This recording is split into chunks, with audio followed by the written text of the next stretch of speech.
All right, let's get right into it. What if you could see everything in the entire universe, and I mean everything, laid out on a single chart? I'm talking about the smallest particles, the biggest galaxies, you, me, the whole shebang. Well, believe it or not, that's what we're looking at today. This is the map of everything that can possibly exist. And this quote right here, this is the core idea, the thing that makes this whole map work. It turns out you can't just have any random object. Reality has some pretty strict rules, and those rules create this corridor where things are allowed to be. And this map shows us exactly where that corridor is. So how in the world do you read a map of everything? It actually looks more complicated than it is. It really just comes down to two basic things about any object you can imagine: how big it is and how heavy it is. Okay, let's break it down. Look at the bottom axis. That's size. As you move from left to right, things get bigger and bigger.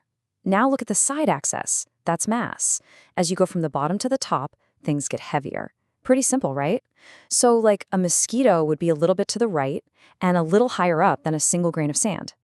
Now here's the trick to fitting it all on one chart. Both of these axes are logarithmic. What does that mean? It means each little step you take isn't a small hop. It's a huge, massive leap, usually by a factor of 10 or more. It's the only way we can put something like a tiny atom down in the lower left and an entire galaxy in the upper right, all on the same piece of paper, so to speak. So here's where it gets really interesting. You can't just put a dot anywhere you want on this map. Physics itself actually draws hard lines in the sand, creating these forbidden zones where stable objects just cannot exist. Let's take a look at why. The first forbidden zone is up there in the top left. This is the zone where something is just too heavy for its size. You know, if you try to cram way too much mass into a tiny little space, gravity eventually wins. It becomes so strong it's unstoppable. It crosses this line, called the Schwarzschild radius, and bam! The object collapses in on itself and becomes a black hole, putting it right on that forbidden boundary. Now, on the complete opposite end of the map, down in the lower left, we find another forbidden zone. This one isn't ruled by gravity, but by the super weird laws of quantum mechanics. Here, if you try to get an object that's too tiny and has too little mass, it just can't hold itself together. It can't even have a precise location anymore. It kind of dissolves into this quantum fuzz. This boundary is called the Compton wavelength. Below it, the very idea of a distinct object just falls apart. And you know, there's actually one more boundary, way over on the far left edge of the map. It's called the sub-Planckian realm. At these impossibly small scales, our two best theories of the universe, gravity and quantum mechanics, they just stop working together. Our math breaks. We honestly don't know what the rules are here. It's the true edge of our knowledge, the here be dragons of physics. Okay, so if those are all the places where things can't be, what about the places where they can? Let's take a quick tour through this amazing allowed zone, this wedge of reality that's squeezed right between those two forbidden regions. Let's start small. Right at the very bottom of the allowed zone, we find atoms. See how they are? They're just big enough and just heavy enough to exist as stable little things, living right on the edge of that quantum fuzziness we just talked about. These are the building blocks for, well, almost everything else. Okay, now check this out. See that tiny little patch right there? That's all of life.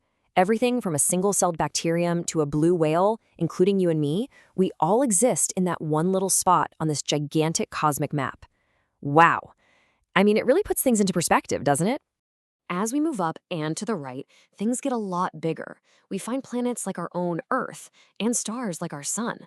They're way more massive, obviously, and they live in this sort of comfortable middle ground. Gravity is holding them together, sure, but they are safely far away from that dangerous edge where they'd collapse into a black hole. But some objects like to live on the edge. Meet the stellar remnants, things like white dwarfs and neutron stars.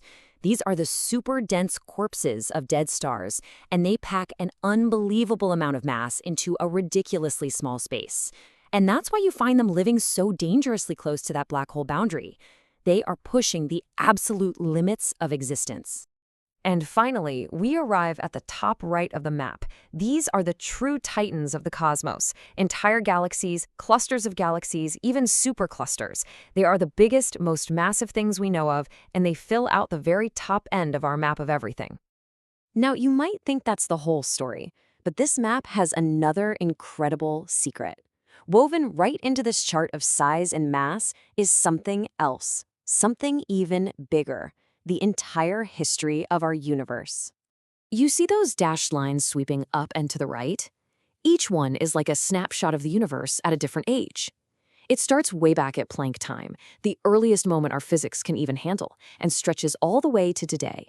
It literally shows us the size of the observable universe as it grew and expanded over 13.8 billion years. And the background colors, they tell us what was running the show at different times. Way back in the early, hot, dense universe, radiation was in charge.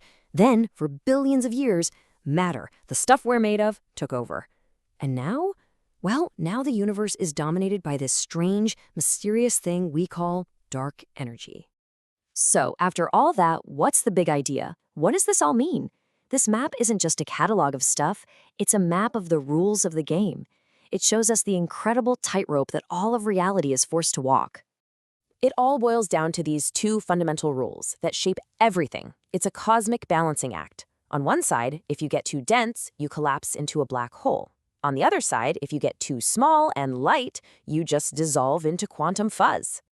And that, right there, is the most profound lesson from this map. Everything we've ever known, from the atoms in your hand to the galaxy in the sky, it all has to fit inside that one narrow corridor of possibility.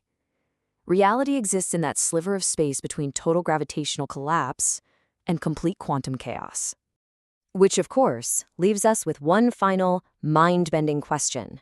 This map shows the rules for our reality, for everything we can see and measure. But it also shows us the limits of our own understanding.